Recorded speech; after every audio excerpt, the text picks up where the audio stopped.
Hey guys, and welcome to TechTown 29. TechTown. I'm Mr. Ellsberg. This is Professor Bauman. Hello. We're back here for our second to last week of the school year. That's right. All right. It's been a good year. It's been a great year. We're going to revisit actually an old topic, one of our first topics. Old topic. Old topic for to round out the year. So yeah.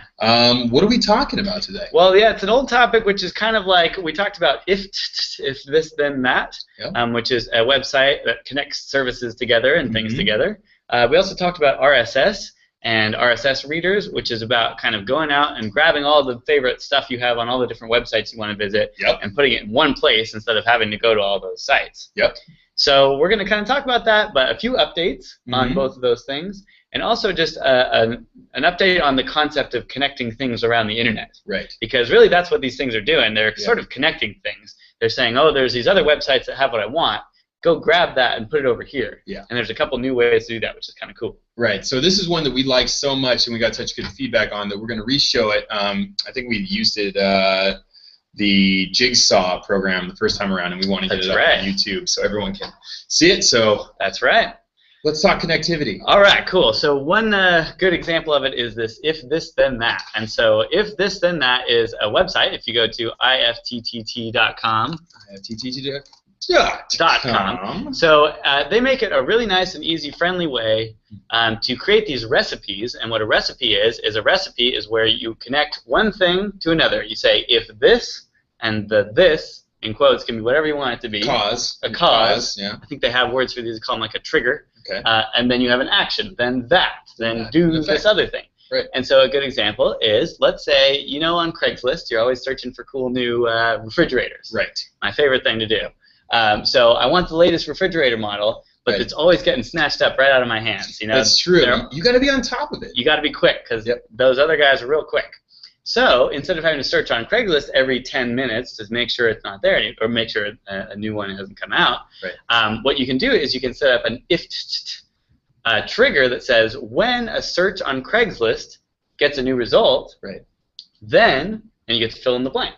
Right. So maybe you wanted to text message your phone, you can have it do that. That can be the action. So you hook up Craigslist as one of these triggers and your phone as one of these actions. And you can have anything that Craigslist supports do anything that your phone supports, like texting you a message that says, hey, buy this new fridge. Someone said post free Blazer tickets. Oh, if someone ever posts free Blazer tickets, you're going to have to turn on my lights. That's actually another thing that you can do. So, all right, I'm going to show you around the website real quick. Okay, let's check this out. So if you go to ifttt.com, I've already signed up with an account, and you can actually see my personal recipes. So if I click on here, here's the recipes that I have. So if peace, then more or less SMS. Yeah, well, and has peace happened? I haven't gotten the text yet.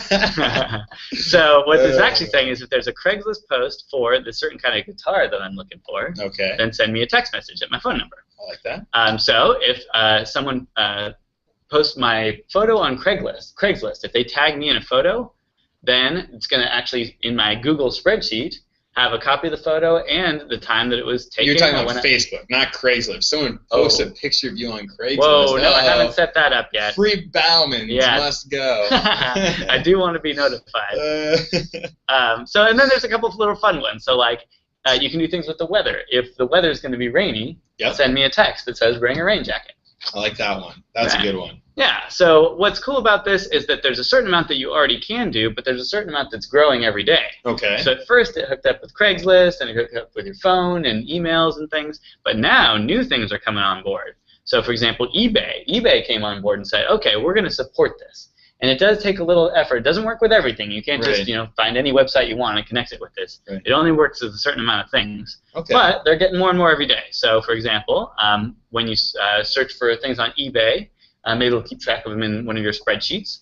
Or one of my favorites is changing the lights. So Philips, the light company, came out with some lights that run software and connect to your Wi-Fi that will change color. Ooh, I like this. And so there's a recipe here for change my hue lights to match the album art of what I'm listening to. Ooh, that's really cool. Yeah. So it's some of these things you never thought of that are kind of cool. Some of them mute my ringer at bedtime. So you can have an action be muting your ringer and then bedtime being a time as a trigger. You gotta set the time. It doesn't necessarily know when you're going to sleep. Exactly. Or does it? Well, we're getting there. That's if 2.0. Yeah. All right. So so with if you look through the popular recipes, because sometimes it's even hard to think, what is this useful for? What am I going to use this for? Yeah. And there are certain things that are just kind of fun, certain things that are pretty useful, and then check it out every couple months. They're coming out with new ones. Right. So in the morning, if you don't have a smartphone, being able to set this up that send you a text that says, "Hey, it's going to be 90 degrees today. Put some shorts on." Right. Or it's raining outside. Right. You know, make sure you bring a jacket. Exactly. Those are actually really nice things. It's true, and you can kind of bring some of these cool things a smartphone has to offer if you don't have a smartphone. Right. So the ability to connect all these things to text messaging means that it can send you a text message with some of this information from the internet. Nice. Great thing. Yeah, so check it out, sign up, create a recipe, make it do something. Make it change your life. That's right. We want to hear about your recipes. Post your recipes below. Yeah, exactly. All right, so now on to RSS. We talked about RSS a little before, and a little recap of what RSS is.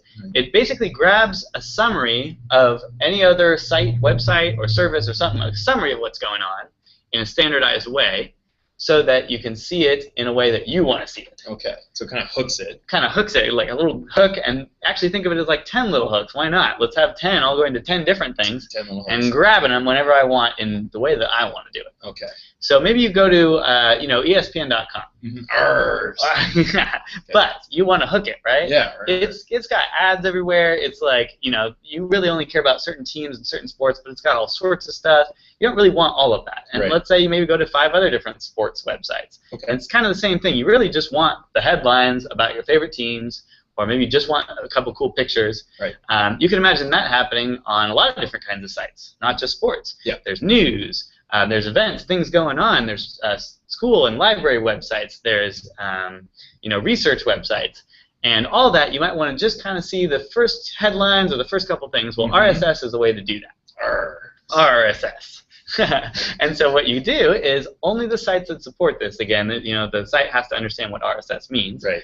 But what they'll do is they'll publish an RSS feed, they call it, which is this weird text that looks like, kind of words that, make sense and kind of these weird symbols and things. But the combination of all that is just a way for these RSS readers on the other side, the things that make it look like you want it to look like, to make sense out of that. Right.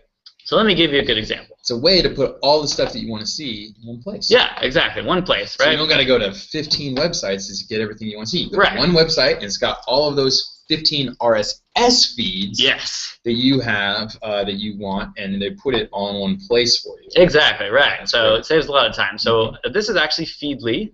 It is one RSS reader. It's a website. It's feedly.com. You can sign up for a free account.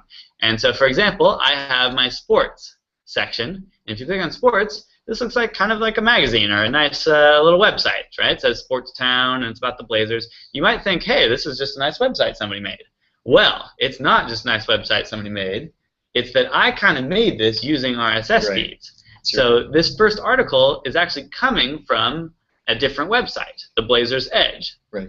The second one, and this all these images and the text, it's coming from these other websites, but it's in a nice way that I get to choose how it looks. Like this. So, for example, another way that you can look at this is you can look at it in the style of a magazine.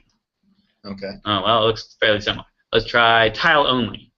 Oh, okay, so it's a little more compact. Maybe there's certain topics that you want to look at more like this, that the images don't matter as much. If you just want to get those quick, all right, what is it? What is it? Let's move on. Exactly. And then you can That's get the point. a lot of things on the same page. So maybe that's what you're feeling that day. Exactly. It's a lot about, sometimes you really want to get to the point. This is a great way to get to the point. Maybe there's other ones where you really want to see the full amount of every single thing. Right. This offers a way to kind of see more. So lots of time. Yeah. Good. And you have little options here, whether you want to add it to your pocket or tag it with things or email it to people. So it's not only the nice look, it's extra little features that you might get. Right. So, and I have sports, I have my news thing, I have actually deals, where's the best coupons for, things like that, deals on video games, even Craigslist. Craigslist has the ability to have RSS feeds for searches. So if you do a search, for example, I did a for sale for music DJ equipment or something like that. Okay. It will show the current results for that search on Craigslist. Nice. That's very, very nice. Yeah. Oh, yeah. So RSS feeds behind the scenes are actually interesting. What they are, it's in kind of this text language called XML. It's a markup language, and this is what it actually looks like. It's these weird kind of less than and greater than symbols. It says channel, title, link, description. What's in between these weird little things is the actual information. So what goes in between these titles is what's going to show up on my Feedly thing right here at the title.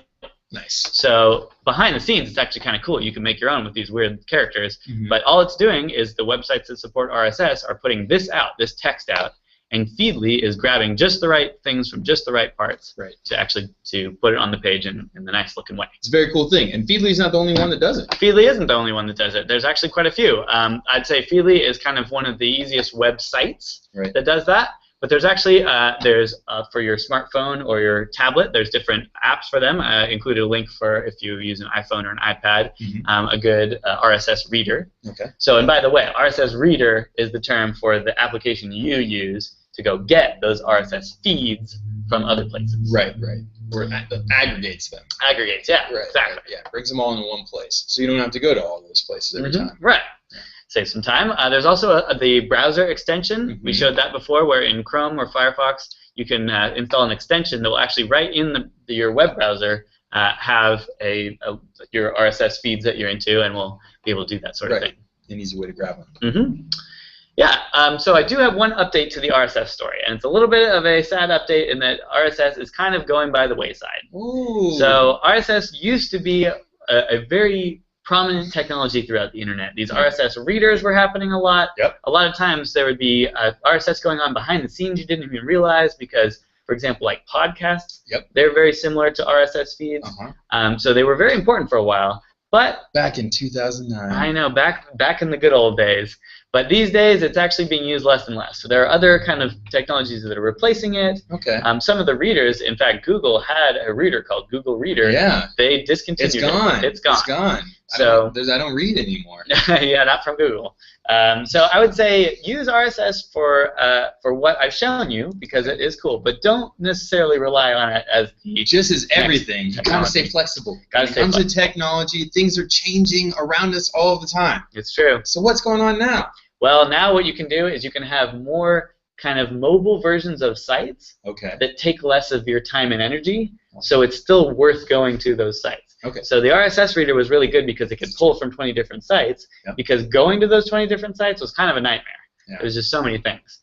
Maybe that wasn't always terrible, but now a lot of times on your iPad or your phone, they kind of concentrate things more, so it's not as scary to go to 20 different websites. It's a little more easy to just kind of go through it. Click on the apps. And then apps, that's a whole other thing. Apps are taking over, so instead of having to go to websites, you can go to apps.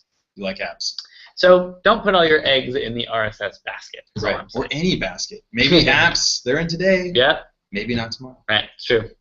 All right, so those are two ways to connect things on the internet. The if this then that will connect some of these, Craigslist or weather to control your email or your lights or your, they're even getting more with like watering your plants. If the weather is going to be a certain weather, then water your plants more or not. Right, I like that one. Oh yeah, that was cool. All right, so the next topic, we're going to talk about something called APIs. APIs used to mainly be a programmer kind of a concept, but it's actually becoming more and more usable by everyday people. And so I figured we should bring it up because if you guys know about APIs, you're going to be ahead of the game. Ooh, all right. So tell me about this API. Okay, so APIs stand for Application Programming Interface. Okay. And that's a weird way of saying it, and it kind of sounds confusing, but it's basically an agreed-upon way for computers to talk to each other. Okay. So computers have programming languages. They have ones and zeros at their core, but above that there's programming languages which use words like ifs and else and these brackets and parentheses and things. APIs are a way to kind of agree upon something so all that mess can talk to each other. Right. Okay. So if someone wrote some code and maybe it adds numbers, you'd want that code to be usable later by somebody else. You don't have to rewrite it. Maybe the first guy that wrote the code to add two numbers together was like, yes, I did it. Now everybody else can use my code. But instead of having to like know all of his code and how it all works, you kind of just want to know the ins and outs, right? I want to give you 2 numbers. I want to get back the answer. Of course. So that is actually the most basic example of an API. Okay. It's the way to interact between sections of code or computers. So the add function, you can think of it as function or an action or something that's adding things, running some code, that has the input that it needs and the output it gives, which is an interface to everything else. So that's kind of the basic concept. Let's give you some actual examples to make sense of all that. Let's see, because I'm a little bit lost right now. Right, exactly. As I was for about a year, and then I figured it out a little bit. All right. So let's take an example with Facebook. Facebook has a lot of different examples of different APIs. And so this is going to give you a lot of examples. It will hopefully show you how broad the term is, because API can mean a lot of different things. So number 1 is Facebook makes apps for the iPhone, the iPad, Android, Windows Phone, BlackBerry, and more. A lot of these devices. They make apps for all these things. But the apps, they don't want to have to rewrite every single bit of code they always did forever for every bit of these apps. Plus, they have information that they need to store in the cloud on their computers, on their servers, that you can't just copy to every single app. You know, these apps need to look up something from their servers over the internet. So like, who are your friends? Your phone doesn't necessarily know that. He has to go to Facebook's computers. They have to look up who your friends are and give back the answers. Okay. So what they do is they make that once. Facebook, as a company, said, okay, we're going to write the code to be able to give out the list of your friends, you know, all this information that Facebook is going to need. But we're going to write different apps for all the different devices, because that takes different programming. You know, if I'm going to make an app for the iPhone, it takes different coding, different work, different everything than Android. That's different than BlackBerry. And so all those things need to talk to the same Facebook server to get the answers to all those questions. So one more way to kind of walk through. Let's say you're going to search for somebody. So I'm going to search for Mr. Ellsberg on Facebook, right? That search needs to work on the iPad and the Android and everything, right? But they need to just basically do the same thing, do that same search. So all those different things are calling the search API. Facebook Search API. So that single bit of code that's going to do the search. The umbrella thing. So the thing works for everything. So all these other things. It's like go a funnel or something. That's okay. So funnel. You got a lot of things needing information. It's all kind of the same information sitting in the same place. This is the way to interact. The superhighway. The superhighway. Everyone goes. You gotta go through that. Everyone's got to go through the same trail. Except for not. So let me give you a couple more examples. So there are a few trails you can give, a few funnels. So not only does Facebook have these and do these for apps, they do it for other things too. So for example, my phone, when you call me, it shows me your Facebook picture right there on the phone when you call me, not in the Facebook app, outside of the Facebook app. That is calling the Facebook API that's going to give back the information about your photo. So it's not just from apps. It's from my phone or your phone. Sometimes it's outside of apps. Another example. Okay, so the Facebook has private APIs and public APIs. The private APIs are what they use to make their own site. They're doing all this inside of their own code. They write some code. They have other code use it and do this sort of funnel process. They're doing that inside. They also do that outside and say anyone who wants to make an app of their own using Facebook information, you can use our APIs. So a lot of the apps that you may use every day or websites that you may use that maybe have your Facebook photo, or you can connect with Facebook or log in with Facebook, or maybe it kind of knows your email address. The reason it's doing that is because it's calling Facebook to say, hey, I want your photo, I want this information. And that's using these APIs, and they're agreed upon. That's crazy. So yeah, like I say, there's public and private. So sometimes you don't want everyone to have access to everything. So Facebook may have credit card information or sensitive information, passwords and things. So sometimes there's not APIs, or there's private APIs. Maybe only they can actually, you know, call this and get this information. But then they say, here's the certain ones we do want people to be able to do. You can go ahead and call. It sounds like we're getting into some shaky, controversial areas. So see, like I say, you'll be ahead of the game if you can even understand any of this. So let's back out of Facebook for a second, and let's say, okay, why are these APIs like useful to us? You know, this seems like programmer talk. And number one, it is, which is cool. But number two is that there's APIs that are actually maybe useful for you to use without too much programming or anything technical. All right. So here's one cool example. There's a website called programmableweb.com. And that lists, here by popularity, the APIs that are out there and available for you to use for free. Nice. Cool. And so, for example, Google Maps. Google Maps has an API, which means that you can ask Google servers for different information. It'll give it back in just those little text form, and then you can make your own website or app, or you can even just write down the information and just know the information by calling Google's APIs. Cool. Twitter, YouTube, Flickr, Amazon, Facebook, Last.fm, eBay, all of these things have APIs that you can basically tap into their information. Nice. So it's kind of like if you think of their database, storing all this information, it's kind of the way to tap into it. And only the way that they want you to and allow you to, but it's not like hacking. It's like what they want you to do. And the number over there on the right is the time that they created it or posted it? I believe so. I'm not sure if it's updated or when it was first created. Right.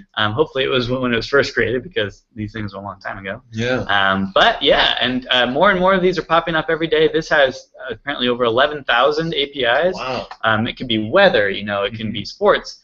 And what's cool is you can just look at them. You can just see what they look like.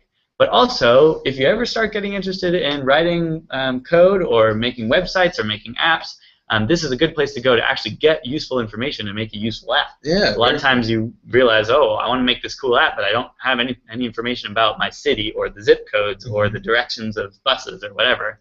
This is the way to do that. Wow. Yeah. Very interesting. Wow, so you can get in and use these. Yeah, you can absolutely get in and use these. Even just take a look with your eyes. So another way that's useful for actually you and me and everybody else to use APIs is we can turn websites into APIs. Wow. So let's imagine there's a website and you always have to go to it to check up on something. But kind of like with the RSS thing, you don't really want everything. You just want one little part of the website. Right. So I actually can show you kind of an example that I thought of that really helped me out, and it makes a lot of sense. So there's a website that does Mount Hood Meadows snow report. So Mount Hood Meadows conditions. Mount Hood Meadows is closed for the year, I believe. Yep. But here, in this little table, it says new snow past 24 hours, 0. New snow past 12 hours, 0. Okay, well, but sometimes that changes. Sometimes, if it snows, hey, it's actually will change that number to 12, maybe even 20. Right.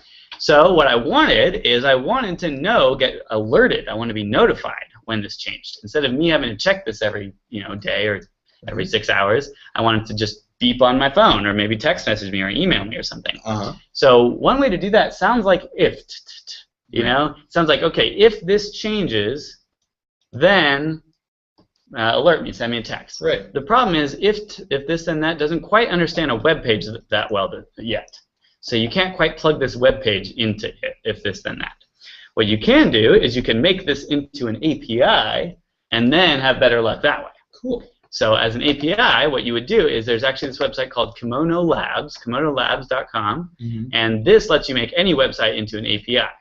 So an example is it's cool how it lets you do it. It actually lets you kind of go to the website you want, click the place that you want, and it will know that that is the number that we actually care about. Whoa, crazy. So here's an example, is like you can actually build an app on top of that API. The API is just in case you want to write all sorts of different code on top of it, you can. Yeah. It also lets you quickly just slap an app on top of it, which means it'll just look like a website or just a certain part of a certain different page that you hooked up. Wow, okay. So email alerts, it can always say email alerts. So let's show you. I'll show you really quick what mine looks like. So I'm going to log in. And you can see that I have, let's see, where's my APIs? My APIs. Check it out. This is the Ski Hood website, API. Status is on. Frequency is weekly. You can change frequency. Maybe you need it to update more often. And if you look at it, it'll tell you some cool information. It'll actually tell you when it changed, how often it's done anything, if you want to set any email alerts. So you can imagine this can be applied to anything. I did it with the skiing, website with the number of inches of snow. Right. But maybe there's some really important thing that you have to check every day, and you want to get an email alert, but it doesn't quite fit into if this then that or anything else. you can basically highlight any part. Maybe it's a table and there's 20 rows. Maybe there's 15 rows sometimes, 100 rows to have to like copy and paste every time. Right. Well, this can suck all the rows, whether it's 10 or 20. It will know. So yeah, this is again kind of generic. It's sometimes hard to understand, but for the right use, if you can figure out what you really might need this for, this can be a lifesaver. Right. Yeah. If there's something that you're doing all the time, might as well do it in the way that you want to. Yeah, exactly. And maybe even make a little app out of it. That's right. Very cool. So, all right. So that's basically about connecting things on the internet these days. You know, things are always in their separate little boxes, and sometimes it's really nice to be able to say, well, take this little box and mix it up with this little box. Right. You want to put all the boxes that are important to you in one place. Right. So instead of you having to look everywhere, you have everything right in front of you. That's right. All right. So, and that brings us to the music side of the week. Music side of the week. All right. So this side of the week is apexvj.com. Okay. You got to check out apexvj.com because what it is basically a visualization for your music or music on SoundCloud. So I think there's a way to have your own music, but it's very much connected to SoundCloud. Well, you can upload your music on a SoundCloud. There you go, like we talked about before. Yep. So from any song that's on SoundCloud, either yours or other people's, if you click on it, if you do it, I want to do it, then it will load up the SoundCloud songs. So here's a few popular ones that we can just try out. Okay. And it will do really cool 3D visualizations for it. So what you can do is you can make them full screen, maybe put it on your TV or on a big screen computer, and then put it on a party, and then it'll look like you have a whole DJ set up just in your house. Right. You got your light show, you got your crazy visuals. You got to have that now. You can't just be, with music. Oh, no, music is just the beginning. Everything. Yeah, so here you can see these visualizations are going on. The video, it's just going to the beat. So it's not like a movie. It's actually going to what happens with the bass and the treble and everything. So let's skip to the middle of the song. And you can see the visualizations change. They look pretty cool. Sometimes they change colors and things. Yeah, so it's a great one where you can, like I say, make it full screen and just put it on at a party. Let it be. Sweet. Yeah. Good jams, too. All right. Oh, sorry. Man, I know. We should be doing that forever. All right. I was getting down. So, and that brings us to, I believe, Mr. Ellsberg's Site of the Week. Week. This is the side of the week. It's finals week. Finals week, huh? Yep, which is bringing you right into the jaws of a brain-dead system. And this is my website to show you how that probably feels. Yeah, I'm sure that's how I felt during a lot of my finals was. No, they stealing my bucket. That's right. This is to let you guys know we're feeling for you, and stay strong. Exactly. Stay with it. Exactly. You You'll be able to get through okay. it. All right. So last but not least, we have the security tip of the week. Oh, security tip. Yeah. All right, so this one is about a good old classic called Game Genie. Okay, yeah. I don't know. Yeah, I don't know if you guys have heard of Game Genie. So back in the day, us old geezers used to have Nintendo cartridges. So we'd have Super Nintendo or Nintendo. You'd have the little cartridge. Right. You'd shove it in the thing. Maybe you need to give it a good blowing on to, right? Get it to work. Put it in the thing. That's right. Start up your Super Nintendo and you play some Mario. Well, they came out with this awesome thing called Game Genie, and it was like, all lives you wanted, infinite ammo, infinite, you get all the cheat codes that for possible, you get everything that you want. Yeah, that's right. It was funny. It wasn't like you're entering in the correct cheat codes. It's like you're messing up the game to give you everything. Right. You get infinite lives, or you change the color of things or the levels or something. Right. So the question I always wondered is, how is this happening? How are they like hacking all these games? Because you could buy just this one cartridge. You don't hook it up to the internet. There was no internet back then. Right. And so you can just put these games on top of the Game Genie, and then that Game Genie into the system. Right, like formed. Yeah. Like a bunch of Power Rangers is another thing that our students probably don't understand. It's all right. Yeah, right. So they form like Voltron, and then you put it in another one. Yeah. So yeah, it would be amazing. You have this stack of Game Genie game thing looking stuff. Right. Your cartridge would be like this high off of the. Oh yeah. Thing, and then. So here's what was going on. Here's what's cool. Tell me. In the Nintendo, there's memory. And the memory is in control of how many lives you have. So what the cartridge does is the cartridge says, here's how many lives you're supposed to have. 3. Okay, store it in your memory. You can think of that memory like a hard drive or something like that, but the Nintendo would store that number 3. And it would store it in a very specific place in that memory. You know, maybe there's like 100 buckets of memory they can put it in. Maybe they store it in bucket number 2. Right. And in Mario.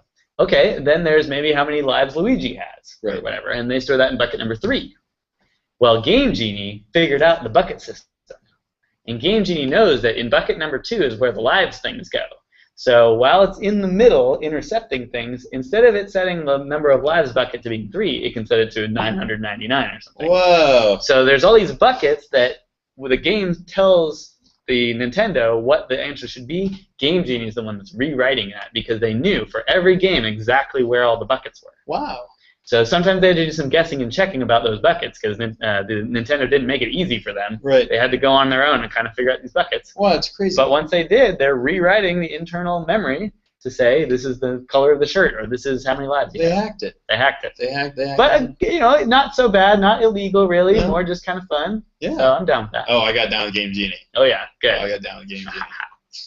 Excellent. All right. All right, guys. So today we talked about connectivity, how it's changing. Yeah, we've got if this then that, which is a great thing, but sometimes it doesn't always work. So sometimes you need to make it yourself. That's right. And you go on the API, and if you want to get those information from the website, you know, in the past 6 years, it's 7 years, you go to RSS feeds. So those are starting to change now. It's true. And then we talked about our music side of the week. Yeah. So it was a visualization. So go there. Load up a song and just make it full screen and watch. They do a pretty good job. That's right. It's very cool. And then, obviously, I know you has a bucket. Yeah, the L side of the week is going to make me steal your bucket. Feel good through finals. And then finally, the security tip was about Game Genie. Go check it out. Find a Game Genie. It's hilarious. Game Genie. Basically, all you need to do now is like download one thing, and then you got every single Nintendo game ever on your computer. True. And then you can Game Genie it because the hackers have found all the buckets. That's true. They have virtual Game Genie buckets now. Yeah, and everyone's a cheater. All right. Well, cheat on.